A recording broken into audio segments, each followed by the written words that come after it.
پاکستان سره د یارانې نتیجه له یوې خوا ورته وایي وسلې راوړي، له بلې خوا یې رسوا کوي. پاکستان وایي له افغانستانه د میلیونونو ډالرو په ارزښت قاچاق وسلې نیولي. جزئیات هم دې ویډیو کې وګورئ او چینل سبسکرایب کړئ.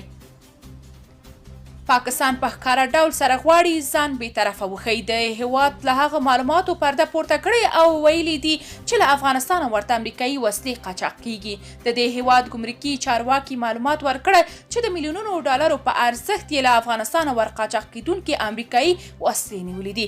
پر همدې حال په پاکستان کې د وسلو کاروباریان او صنعتګران هم له دې چارې څخه سر ټکوي او وایي له افغانستانه د دې وسلو قاچاق دوی کاروبار خراب کړی او اوس څوک پاکستاني وسلې نه خوښوي.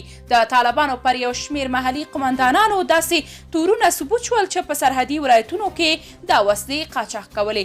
د جمهوریت له سقوط وروسته لکونه میله امریکایي وسلې او تجهیزات چې د افغان پوځ په نظامي مرکزونو کې خوندي وو ترې تم شول او وروسته معلومه شوه چې دا وسلې پاکستان ته قاچاق کېدلې. په دې تړاو څو ځله طالبانو هم اعلانونه وکړل چې پاکستان ته یې د وسلو قاچاق کوونکي نیولي دي.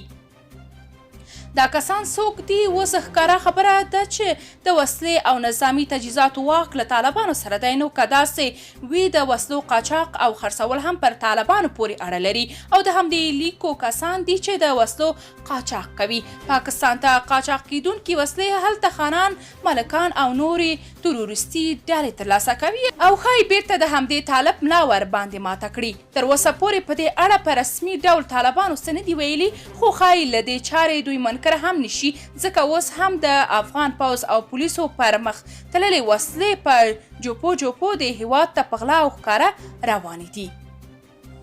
درنو لیدونکو، تاسو که د دې موضوع په اړه کوم نظر لرئ کومنټ کې شریک او چینل سبسکرایب کړئ.